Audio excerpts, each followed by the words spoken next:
Buenas noches, gracias por continuar conectados a la señal de Costa Rica Noticias. Soy Ernesto Rivera y estoy en vivo a las 8:01 de la noche. Hoy vamos a hablar de seguridad ciudadana, que es hablar de uno de los 3 problemas públicos que más le preocupan a las personas, según las encuestas del Centro de Investigación y Estudios Políticos de la UCR. Hablar de seguridad es hablar de que la tasa de homicidios bajó al 10.6 por cada 100.000 personas. Es decir, es también hablar de algo quizás menos objetivo y mucho más sujeto a la influencia del entorno, de los medios y de las redes sociales, que es la percepción que tenemos sobre la seguridad. Para conversar sobre todos estos temas y también sobre el papel de Costa Rica en el tráfico de drogas, vamos a conversar ahora con el ministro de Seguridad Pública, Michael Soto Rojas. Josefino, de 47 años, abogado, criminólogo, administrador. El ministro de Seguridad es un hombre con tradición OIJ, marca OIJ. Allí fue jefe de homicidios, jefe de secuestros y también dirigió la oficina de planes y operaciones. Buenas noches, don Michael Soto. Bienvenido al set de Costa Rica Noticias. Muchas gracias, un saludo para todas las personas que nos siguen o nos observan y pues un gusto estar aquí con usted. Buenísimo. Don Michael, una primera consulta para iniciar es ¿por qué siguen ocurriendo asesinatos en los territorios indígenas? ¿Por qué no ha sido posible detener, digamos, ya es el segundo crimen en poco tiempo, en menos de un año? Sí. Bueno, esto tiene algunas particularidades complejas desde la seguridad. Estamos hablando desde que se dio el primer hecho, se generó la presencia de recursos en el territorio. Yo tuve la oportunidad de hacer una visita a una parte del territorio. Estamos hablando de algo tremendamente extenso, en el cual hemos tratado de abarcar, generando presencia policial a lo largo de los caminos o de las calles que hay en este lugar. Lamentablemente, pues no se tendría la capacidad de darle protección persona a persona o metro a metro, y lamentablemente pues hay un problema que tiene muchísimos años, muy complejo, y desde la seguridad hemos tratado de generar las acciones necesarias para tratar de cubrirlo. Por ejemplo, dentro de las medidas cautelares que se habían generado era hacer planes de seguridad, los hemos hecho, mantener reuniones constantes con las personas de los territorios, lo hemos hecho, patrullaje constante, lo hemos hecho, pero bueno, lamentablemente cuando la policía está ubicada en una u otra parte del territorio se da un enfrentamiento y muere esta segunda persona. Y en el primer caso, la persona estaba dentro de su casa, en una propiedad privada, y alguien buscándose una facilitación ingresa a altas horas de la noche pues para quitarle la vida a la persona. Entonces, desde la seguridad, pues revierte algún tipo de complejidad al poder evitar este tipo de hechos. Es claro que no le pueden poner un policía al lado de cada indígena, pero eso no es excusa, porque el problema se da por un tema de violencia de gente, de personas, finqueros, que están metidos en un lugar en donde nada tienen que hacer, nada tienen que hacer personas no indígenas ahí. Entonces, da la impresión de que estas personas, los finqueros, los no indígenas, de alguna manera no sienten miedo, se sienten avalados. Aquí hay que buscar, y no es excusa, con mucho respeto le digo que no estoy buscando ninguna excusa, estoy diciendo lo que hemos hecho durante este tiempo. Ciertamente es un problema de muchos años, no de los últimos 2 años que tiene esta administración de estar y que yo soy el ministro de Seguridad, y la obligación de la seguridad es garantizar la seguridad de todas las personas, indígenas o no indígenas. Hay otra parte del Estado que tendría usted que invitar para preguntarle por qué no se les han dado las tierras, por qué hay procesos en la instancia judicial que no se han resuelto, por lo menos. Y por eso le dije desde el principio, desde la seguridad hemos generado la presencia para evitar de que no ocurran hechos, y no importa quién sea, nosotros velamos por la seguridad de las personas. Y bueno, eso es lo que hemos tratado de hacer. Lamentablemente, en un momento en que no está la presencia policial, alguien aprovecha una ventaja para que ocurra esto. Ya todo el aparato del Estado, el Poder Judicial, el Poder Ejecutivo, en cada una de sus líneas y sus ámbitos de trabajo, pues habría que revisarse qué le corresponde hacer o no. Desde la seguridad, lo que le comenté, lo que hemos tratado de hacer, lo que vamos a seguir tratando de hacer es estar allí presentes para evitar de que este tipo de acontecimientos se den. En las consultas, cuando uno habla con la gente de la zona, de los territorios, ellos manifiestan que no tienen confianza en la fuerza pública del lugar, en la fuerza pública local, que los sienten parcializados a favor de los no indígenas. ¿Cuál es su percepción? Claro, eso mismo dicen los no indígenas. Es un poco complicado porque la fuerza pública lo que tiene que es cumplir con la ley, buscar un balance, evitar que las personas se lesionen. Como hemos tenido comentarios positivos de las personas que se sienten seguras, que se sienten protegidas en algunos momentos, también hay comentarios negativos. En esto de la seguridad, en términos generales, es muy difícil quedarle bien a las personas.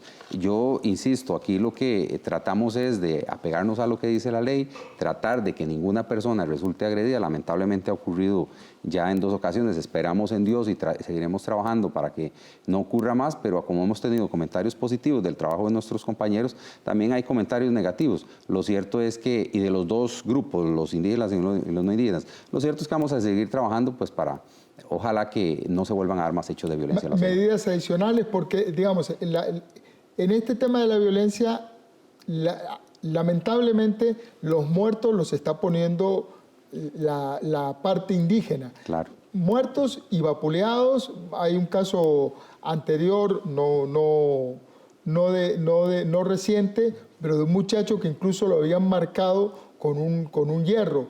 El tema no es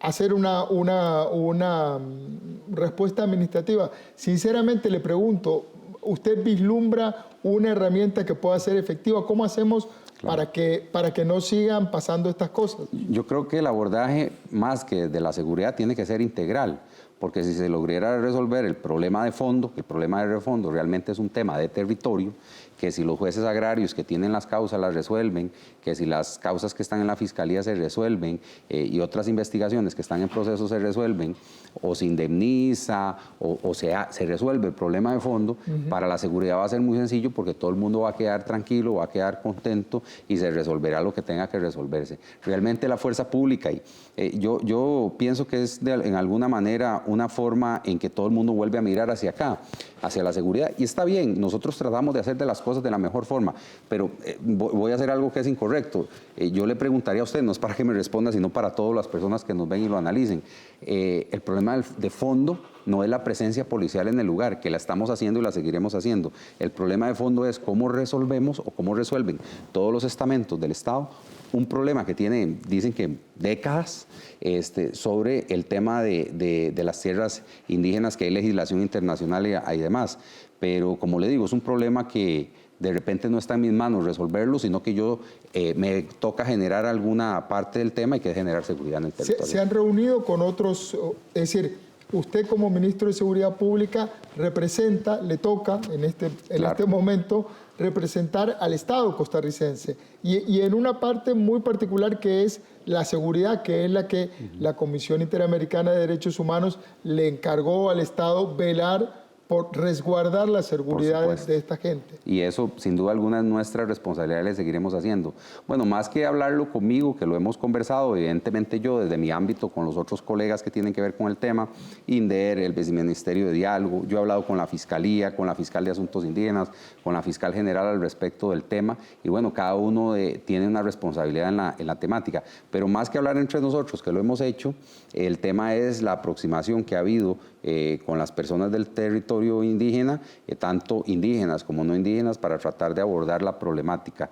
Y en estos días allá mandamos un viceministro, por lo menos en el tema de seguridad, el director de la Fuerza Pública estuvo allá, el director regional de la Fuerza Pública estuvo allá, pues para que en lo que corresponde a la seguridad se trabajara. Y bueno, supongo que en las redes, ustedes habrán visto todos por las redes sociales, todos los acuerdos en los que se ha llegado de tratar de pacificar un poquito la zona, que se finiquiten los procesos y que los que les corresponde resolver los procesos los resuelvan y buscar alguna manera de resolver este tema que tiene muchísimos años y que yo sinceramente espero que se resuelva con prontitud. El año pasado terminó con buenas noticias en materia de homicidios. Se logró una reducción en la cantidad nominal y bajó también la tasa de homicidio. No es lo mismo la cantidad de muertos o de homicidios y que la tasa. Correcto. Bajó la tasa, lo cual es una muy buena noticia.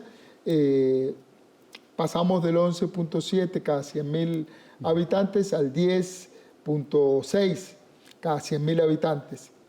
Pero todavía estamos encima de los 10 homicidios cada 100.000, que es la cifra que la Organización Mundial de la Salud determina que es la condición de epidemia en temas de homicidios. ¿Qué falta para salir de ese lugar de epidemia, de esa condición epidémica? Bueno, el año 2019 terminó con 564 homicidios, que con los últimos números que di, recuerde que la tasa se calcula entre la población y la cantidad de hechos, nos daba 11.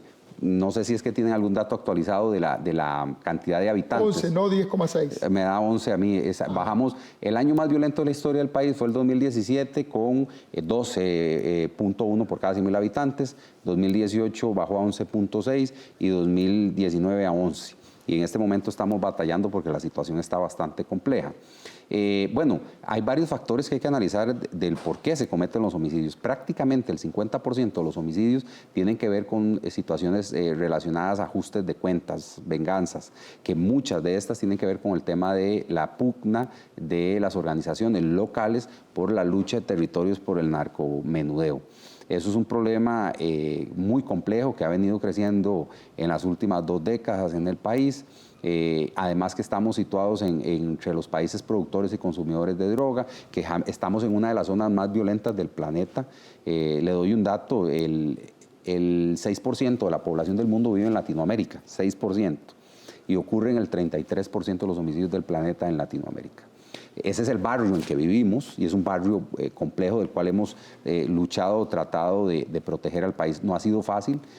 Por ahí también se suman el tema ya de delitos vinculados o homicidios vinculados indirectamente con las drogas. Es decir, ya no es de pugnas entre grupos, sino personas bajo el efecto del alcohol, bajo el efecto de las drogas, matan a una persona o para robar o por violencia intrafamiliar o situaciones de este tipo. El abordaje del homicidio hay 2 formas de hacerlo. La que le corresponde a la seguridad es la contención policial, es decir, detener personas, generar presencia, evitar que los homicidios se den, y eso es la labor de policía, más recurso policial, más presencia, etcétera. Pero otros países que han logrado contener los homicidios han apostado por otro tipo de estrategias, que es desde el punto de vista social, recuperación de espacios, cultura, deporte, recuperar territorios donde hay temas de droga, recuperar jóvenes, trabajar con los jóvenes con efectos a mediano y largo plazo. Para mí esa debería ser la solución. Sin embargo, los esfuerzos que hemos hecho han sido pequeños, pero esfuerzos al fin en esa línea, y por otro lado hemos tratado de contrarrestar esto con el tema de los megaoperativos. ¿Qué es el tema de los megaoperativos? Es algo muy sencillo. Tomamos todos los datos de incidencia criminal, lugar, hora, fecha, modo de operar, provincia, cantón, distrito, y generamos presencia en ese lugar para evitar. Inteligencia. Volviendo al tema que nos ha tenido toda la semana, claro. ¿Verdad? Sí. En debate es aplicar datos grandes volúmenes de datos, información, ¿cómo es que le dicen ahora? Política pública de precisión. Sí. En términos policiales, porque usted lo dijo muy bien, yo tengo la marca OIJ, al final toda la vida eso es lo que he hecho, de política hace poco, estoy aprendiendo. En OIJ y ahora en el Ministerio de Seguridad Pública tomamos todos los datos, provincia, cantón, distrito, lugar por señas, y basado en eso le decimos a los muchachos dónde posicionar el recurso. Además, identificamos las estructuras criminales y si hay una pugna entre 2 estructuras criminales en un territorio, posicionamos el recurso en ese lugar donde tenemos más problemas. El tema de las estrategias con las armas de fuego, que lamentablemente casi el 70% de los homicidios son con arma de fuego. Entonces hemos generado políticas públicas y legislación en torno al control de armas de fuego. Y bueno, hemos logrado una reducción que tenía años que no se da, logramos quebrar esa estadística. Este año, don Ernesto, le voy a decir que está bastante complejo. En este momento tenemos 13 homicidios más comparando esta misma fecha con el año 2019. Eso significa que tenemos que... Vamos 13 homicidios más arriba de lo que estábamos el año pasado. Exactamente. Y en este momento, pues hoy estamos generando, para ponérselo muy puntual y noticias totalmente del día a día, tenemos una problemática en Pavas, en una pugna entre 2 grupos. Ahí vimos una nota antes en el noticiero de que 8 personas la fueron a dejar heridos de bala a la estación de bomberos. Así es, lamentablemente, aunque pareciera ser que los 3 hechos son independientes, lo cierto es que ocurren en el mismo territorio. Entonces estamos generando eso. También en el Caribe, en el sector de Limón, de Cantón Central, pues tenemos ahí otra problemática que también estamos abordando y trabajando. Y trabajo en equipo, OIJ, Fiscalía, las otras policías, Fuerza Pública, todos trabajando en conjunto pues para tratar de contener, y en esto quiero ser muy claro, contención policial. Si queremos efectos a mediano y largo plazo, tenemos que buscar otras estrategias. ¿Qué significa? ¿Qué me está queriendo decir? Contención. Contención, claro. ¿Versus qué? Claro, la contención versus prevención. Contener es estar allí, evitar de que los hechos se den, detener a los sujetos, mandarlos a la cárcel, pero para evitar de que a mediano o largo plazo Costa Rica vuelva a ser la Costa Rica que todos quisiéramos, tendríamos que trabajar con los niños, con los jóvenes en estrategias diferentes.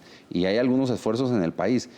Mételos en deporte, mételos en música, en cultura, cosas. Justamente, don Michael, cuando usted asumió como ministro, una de las cosas distintivas de sus discursos, de sus declaraciones iniciales, fue que veía la seguridad como un tema ligado a variables sociales, como el desempleo, como el deporte, etcétera. Sin embargo, después, en la gestión propiamente, se metió con los mega operativos y no hemos visto, y la pregunta concreta es, ¿qué ha logrado hacer en ese enfoque social de prevención de seguridad? Bueno, recordemos que yo soy el ministro de la seguridad pura y dura, es decir, el que representa... el cowboy del barrio. Sí, sí, el que le toca el trabajo difícil del barrio. Esa es la labor de fondo del Ministerio de Seguridad Pública. Presencia policial, detener delincuentes, evitar que los asaltos o hechos sean violentos y meter a todo el mundo a la cárcel. Esa es la función de la policía y eso es lo que una función represiva. Total y absolutamente. Sin embargo, yo creo en lo otro. Hay un esfuerzo que, aunque es pequeño, es importante decirlo, que es un proyecto que se llama Sembremos Seguridad, que es un proyecto que se trabaja con las municipalidades donde se hacen diagnósticos muy rápidos de las problemáticas en las zonas y con ese diagnóstico se trabajan con las municipalidades, con los niños y demás. ¿Cómo?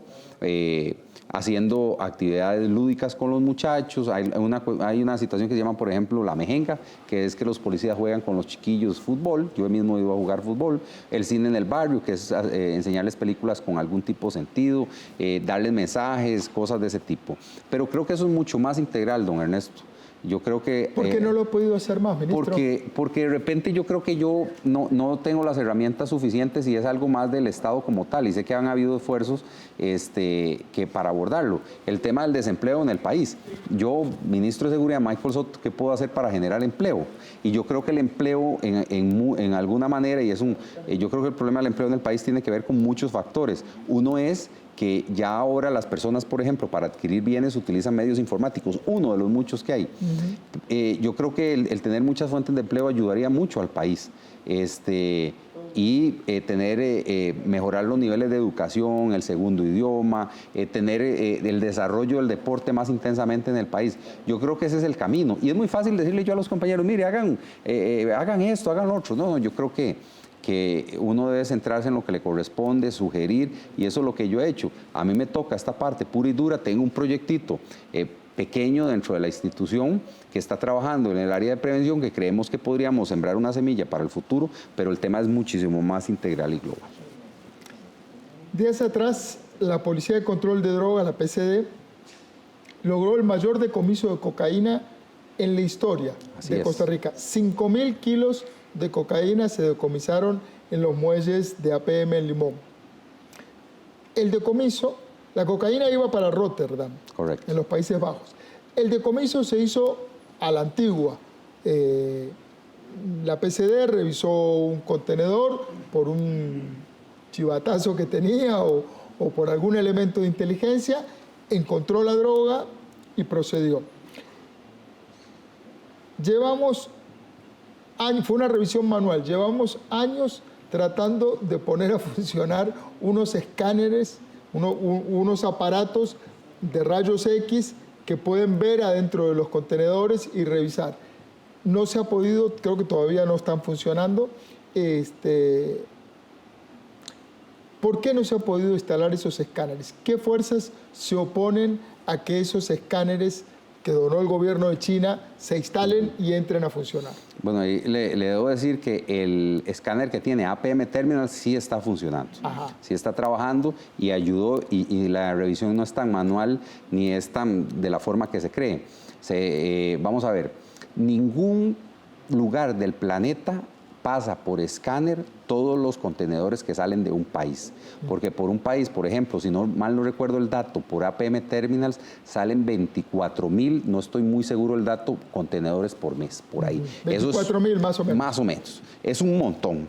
Y el escáner es uno. No podría usted pasar, porque si no atrasa los barcos, no saldrían las mercaderías, se descomponen las mercaderías que son perecederas, gracias. ¿Y qué es lo que hicieron los compañeros de PSD? Bueno, los compañeros de PSD analizan inteligencia, dicen, ok, salen estos días tantos barcos, ¿cuáles son los destinos?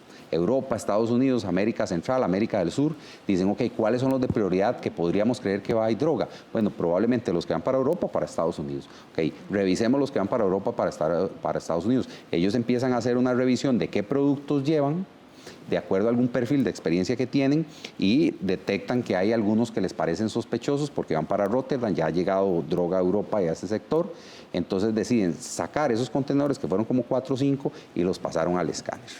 Cuando los pasan al escáner, porque repito, no se pueden pasar todos, en el escáner detectan en uno algo irregular. Para abrirlo hay que meterlo en cuarto frío, porque si usted lo abre con el clima ambiente tropical daña el producto. Entonces hay que meterlo en cuarto frío, se mete el cuarto frío porque se ve algo extraño, y cuando se abre aparece esa droga. Completamente congelada. Total y absolutamente fresquita. Fresquita. Entonces eso tiene que ver con los compañeros, están totalmente capacitados por UNODC, por los estadounidenses, tienen una experiencia, son muchachos de muchos años con mucho colmillo policial y logran detectarlo como lo han hecho muchas veces. Lo que pasa es que nunca habían sido cantidades tan grandes, normalmente son 800 kilos, 1000 kilos, cosas de ese tipo. Entonces, así es como se detecta ese caso y como hemos detectado. Y también, debo decirlo, ha llegado mucha droga saliendo o pasando por Costa Rica de contenedores que llegan allá. A Caldera. A Caldera, o sea, saliendo de Moín es la mayoría. De Caldera hay algunos casos. Un día estos detectamos unos parásitos metidos debajo en unas rejas que tienen debajo los buques, donde se hicieron en el casco del barco, y ahí encontramos una especie de torpedos. Ahorita no recuerdo cuánta cantidad de droga era. Entonces, hay mil y una formas de hacerlo. Pero, ministro, sí, la pregunta era... A eso iba, a la de China. A los de China. Es que uno ve sinceramente resistencia a... Claro. Incluso el Estado costarricense declinó en algún momento. Los chinos, el gobierno chino nos regaló eso a pedido nuestro, y el gobierno de Costa Rica llegó a decirle, no, mira, me arrepentí, ya no los quiero. Sí.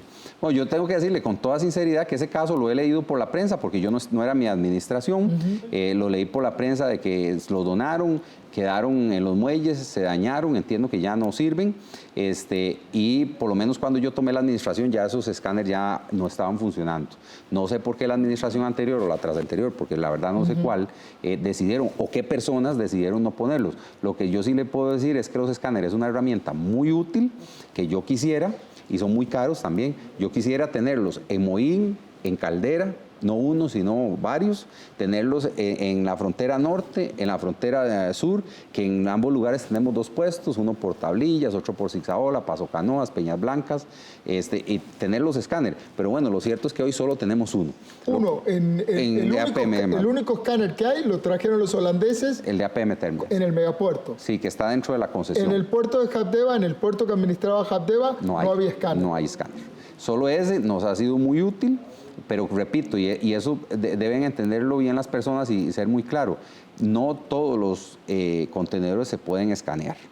Entonces no es raro que en el futuro se detecte algún otro ya llegando. Hemos tenido casos donde nos hemos dado cuenta que van contaminados por usted dijo chivatazo ahora, como una información confidencial, por un chivatazo, pero ya el buque va navegando. Entonces, ¿qué pasa cuando el buque se sale de puerto costarricense? Lo que hacemos es que coordinamos con los colegas de origen, de destino, y les avisamos, y ya hemos hecho muchos casos así, que nosotros los consideramos también como trabajo en equipo. Entonces hemos tenido casos con Alemania, con Holanda, con Bélgica, con España, donde les hemos dicho, ahí va un contenedor, tenemos sospechas o nos llegó el chivatazo, revisen este barco porque puede ir droga. Y ellos a veces las detectan, a veces no, pero hemos hecho buenos casos con ellos también. Hay que ver que el tema del tráfico de drogas en mercadería legal es un tema que le causa un enorme daño al país, a la imagen del país. Claro. Llega mercadería perecedera o no perecedera a Europa o a Estados Unidos proveniente de alguno de los puertos costarricenses con droga y dicen, de ahí, esta gente no revisa o tolera o...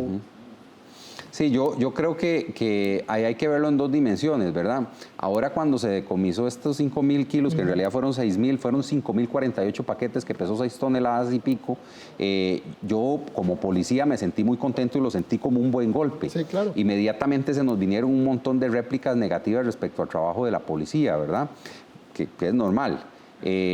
Yo creo que cuando nosotros hacemos una coordinación a nivel internacional con los policías de allá y les decimos, mire, revise, y hay relaciones muy cercanas sí. con estos países, revisen, y ellos logran detectar eso, pues también es un golpe importante para nosotros para afectar las estructuras criminales. Eso desde el punto de vista policial. Desde el punto de vista comercial, por supuesto que hay una preocupación de los empresarios nacionales donde dicen, mire, yo que soy empresario honesto, que la mayoría lo son, envío un producto lícito y resulta que mi nombre o mi buen nombre del país y de la empresa se ve manchado porque se detectó droga. Pero desde el punto de vista policial, es mejor para nosotros el detectar, el decir, mire, decomisen aquí, decomisen allá, que el que entre droga y nadie se dé cuenta nunca. Entonces, hay que verlo en dos líneas, por lo menos desde el punto de vista nuestro es positivo la detección. Muy cortita la respuesta, don Michael, pues se nos acabó el tiempo. ¿Qué pasa con esos 5.048, 6.000 claro. kilos de droga? ¿Dónde están?